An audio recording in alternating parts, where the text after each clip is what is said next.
Hello and welcome to today's video where we're going to cover the players that have the most Worlds uh, games played without ever winning the championship, winning the international tournament. Here we have just simply the players, how many games they played, including playing games, and then the closest run or runs they've had to winning the tournament. I actually also formed a list for Worlds plus MSI, and maybe for next MSI I'll do a similar video. I think this is interesting because personally for me, as somebody that does not have a bias towards the team, because if you're new to the channel, I'm an Optic gaming fan, and Optic does not have a team, that I tend to become attached to narratives for players that have never won. And we look back at Deft in 2022 and how he won that tournament, and it was so emotional for everybody, not only him, but a lot of people were rooting for him. And he had went 70 games, 80 games or so without ever winning Worlds prior to that. And then it puts into perspective the Xiaohu and Caps actually have more games played without winning, right? And they don't quite have as much. I think outside of their region specifically, I believe that they don't have as much notoriety as Deft as far as the drought is considered. You don't go into Worlds thinking, oh, Xiaohu, hopefully this is his year, or Caps, this is his year, if you're not in the LEC or the LPL respectively. So at the top of the list, we have Xiaohu. Last year with Weibo, he got to the finals, losing to T1, but got there for the first time in his career. 93 games played, vast majority with RNG, multi-MSI champion in 2 different roles. In my opinion, maybe, is the second best mid laner of all time. And should be in the conversation for top 5 players outright of all time because he won international in 2 different roles, and we probably will never see that again. After that, you have Caps, 83 games played, went on a run with Fnatic in 2018 and then G2 in 2019, losing to IG and FPX respectively. Did not win a single game in either of those World Finals, but did get there back-to-back years as a Western player, and that is a feat in and of itself. I would say he's probably the 3rd best mid laner of all time, behind Faker and then Xiaohu, in terms of accomplishments and etc. Caps, going into this event, I'm sure many people are going to be rooting for him. Whether G2 has realistically a shot like other players on this list, I mean, that remains to be seen. After that, Peanut in the jungle, 68 games played, playing for HLE. Best run was in 2017 with T1, runner-up. Played with LPL teams here, LGD, the year he only got to group stage. We think about his Rocks Tiger run and etc. Will this be his year? He did just win the LCK with HLE. Chovy, 62 games played, and a young player relative to others around him on this list. Worlds 2022 semifinalist with Gen G. So the first person that has not been a runner-up, but has won MSI. So that is something. He won MSI this year, and then people are saying that he choked the LCK finals. I think that in and of itself shows just the value of those folks' opinions, that they still say Chovy is a choker after he won an international tournament.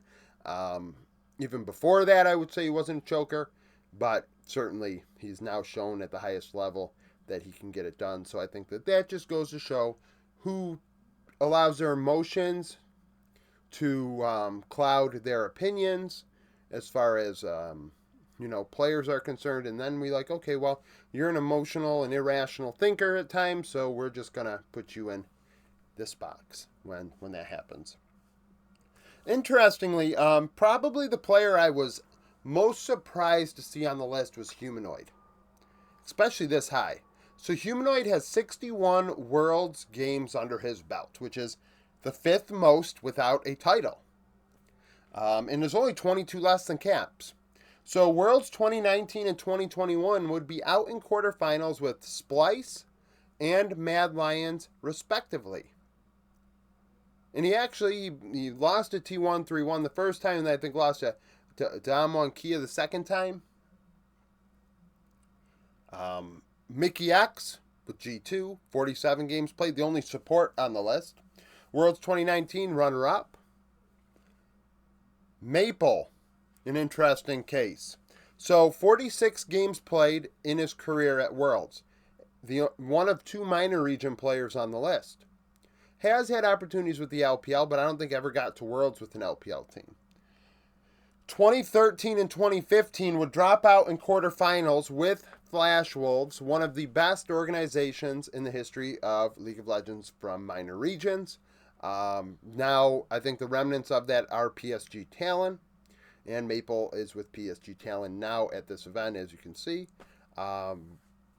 Good chance they can get out of play-ins. I would almost guarantee it, unless there's a catastrophe. And I think PSG are capable of actually getting to quarterfinals again, which would be something. It'd be I am like narrative-wise and attaching myself to a player. I would say it'd be great if Maple could get a good run. I said this at MSI because it might have been his last one.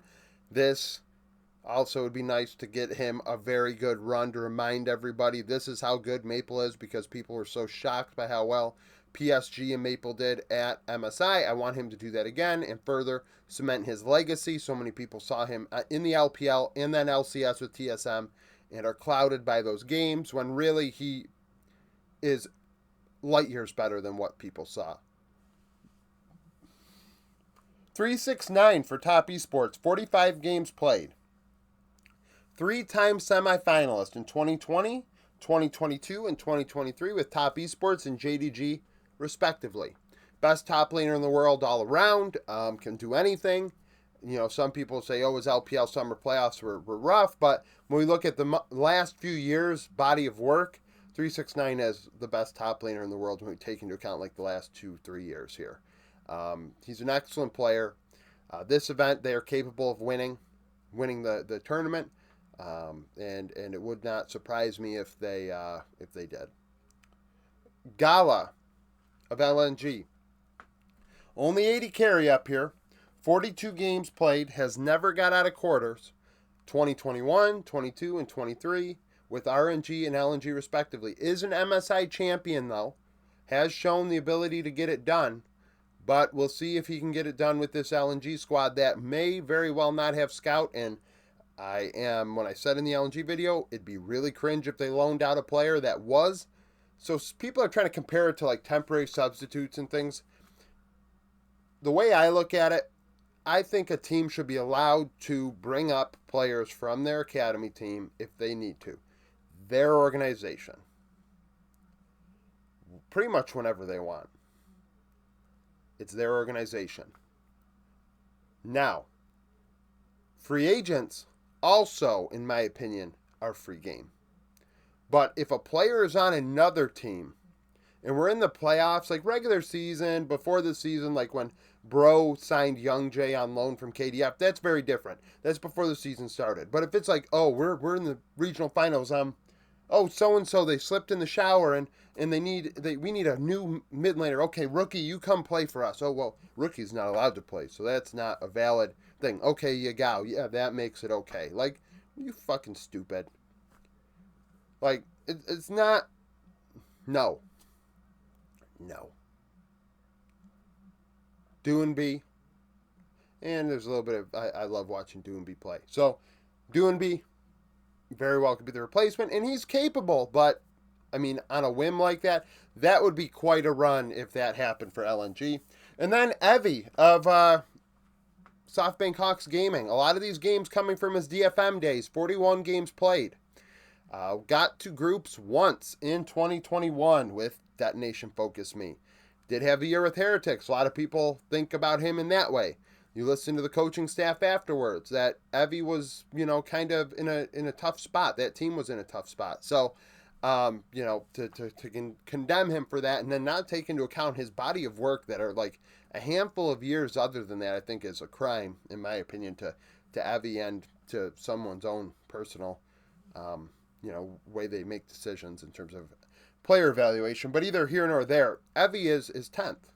41 games played. Strong doubt on whether they get out of play-ins. I think that is a strong doubt. But 41 games played. So comment down below with which player on the board would you like most to end their drought this year.